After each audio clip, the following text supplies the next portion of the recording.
Hi everyone, this is Anna Finch from Finch Press Publishing. I hope everyone's had a good day. Now today's video is a book review as well of The Sea Witch by Sarah Henning. Now this is the first in a series. So the second book was Sea Witch Rising, which continues on from the epilogue of this novel. Now it took me a long time to try and find this book. Practically every shop near me was sold out. The library didn't have it either.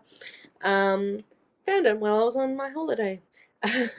Now, I actually enjoyed this a lot more than The Surface Breaks. The way the story was told, the characters, the themes, the way the ideas and plot points were presented were a lot more interesting than The Surface Breaks. So this is basically like a prequel to The Little Mermaid. It uses some ideas from the original Little Mermaid's tale by Hans Christian Andersen, but overall it's basically a prequel to the original Little Mermaid. You basically find out, okay, how the Sea Witch became the Sea Witch. And it uses a lot of mythology from the area that the story is set. So it is set in Denmark, I believe. Now, the way it's presented, the way they incorporate mythology is interesting. And the way they connect it and they build upon the original story, and they took a character that was one-dimensional in the original text, the Sea Witch. So in the original Hans Christian Andersen tale, her only purpose was to provide the Little Mermaid with the tools she needed in order to be able to go on land. So the Sea Witch was the only one who really could give her the magic. So she was fairly one-dimensional in the original text. I'm glad to say she's not in this. So the Sea Witch in this, she's basically a normal girl. So she starts off as a normal girl who has magic in her blood. So it connects to the idea of witches and the way witches played a role in nature. It also connects to real historical events like the witch burnings that happened in that particular time period, which I found really interesting. You've got Evie, so the Sea Witch. She's a normal girl. She's friends with the prince. She's an outcast, really, because she's got magic in her blood, and magic is not seen as something. It's not seen as a good thing. She's lost her friend. She lost her friend as a kid. She doesn't know what happened to her. She only knows that she drowned. She doesn't know. They never found the body till now. So, if you haven't read this book, I suggest you go and read it now, because I'm going to be discussing spoilers. So, Evie, the Sea Witch, normal kid. She's friends with the prince. She grows up normal. She's not really connected. She has magic in her blood, but she's not really into the magic. Not until she meets Anna. Now, Anna is a mermaid. Now, you find out at the end that she's actually the friend Anamete, the friend Anna. You find out she's the actual friend who drowned at the beginning. Now, Little Mermaid in this story finds a way to give herself legs. She doesn't lose her voice, and she finds a way to try and get a soul, because in this story mermaids don't have souls.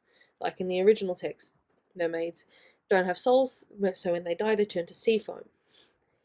And Anna used to be human. She wants her soul back, but she was turned into a mermaid and lost it. And she's also doing this for revenge, which is a really interesting thing. Evie and Anna, the way they present Anna in the beginning, she is a little bit off, so you can see, like, is she really, like, on the up and up? Does she really care about Evie? which you eventually find out, no, she wants Evie to suffer. But you get to know Anna and you through Evie's eyes, and Evie, she wants to save her. She knows that if Anna doesn't get the prince or a human to kiss her or to say that he loves her, she will turn back to Seafoam and that she will die, this time permanently. So Evie really wants to save her. She grows to care about her because this girl looks like her best friend who's died. And you can feel the fact that she really cares, and she was trying to find a way around the spell. And what happens at the end? It's heartbreaking. And it's realistic because no one gets a happy ending in this story. Not in this version. No one gets a happy ending, which is true to the original, because in the original no one gets a happy ending, not unless it was the prince. But the prince loved Evie, not Anna, and the other prince, the prince's cousin, also cared about Evie. So kind of a love triangle. And Anna wasn't loved, and she didn't really care about love. All she wanted was a soul so she could get revenge on who she believed led to her being a mermaid in the first place, which is interesting. She, like, the magic, the way they explain the magic in this is interesting because you have to give, and it's like equivalent exchange. If you want something, you have to give something in return. So a life for a life, or in this case, in order for Anna to get human form, she had to sacrifice a life in order to enact the magic herself, in order so she could have the chance to become human for a month, and in order to ensure that that she stayed human, she also needed to do a sacrifice or get a soul through marriage. Now, I love this. I really love this. I'm planning on buying Sea Witch Rising, which continues on from this. And this one, see, from what I get from the epilogue, Evie, 50 years later, is now the Sea Witch that we get in the original Little Mermaid. And the Sea Witch Rising will continue on and will show the story of the Little Mermaid in a different way from what I understand from the epilogue. And the way they present the Little Mermaid it matches what happens in the original story. So it should be interesting. So now I would give this actually, I would give it a 9 out of 10, really. It is really good. I liked it a lot more than The Surface Breaks. Characters are more compelling. The story is more interesting. The characters are a lot more interesting. And the way that Sarah Henning has woven history and actual mythology from the culture that this is set in is fantastic. The fact it's from the Sea Witch's point of view and not the Little Mermaid's point of view is a very good setup for a series, because most of the time when you have a retelling of the Little Mermaid or a Little Mermaid inspired story, you see it only from the Little Mermaid's point of view, and the Sea Witch is normally just presented as a villain. So the way they presented her as a sympathetic character is amazing. So 9 out of 10 for enjoyment. I really do recommend this. Now, when it comes to studying a text, so for the Australian curriculum, I do recommend it. It is a good story to read. It's interesting. You can do this with year 8s, possibly. I know in humanities in year 8s they do things like medieval Europe. this can come under medieval Europe if you wanted to do a companion text for between English and humanities. It is, you can use it as a text to analyze.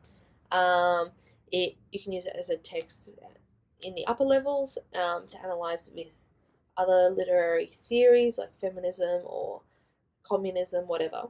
You could use whichever theory you want. So this could be good for literature. You can use this for English for the younger year levels. The language is accessible. That's a positive. So younger kids can read it and understand it. There are some words in there that may need vocabulary building, but overall it's fairly accessible. Now, resource-wise, this is a fairly new book. So this was actually published, let me get it out. So this was published in 2018. So it's a fairly new book.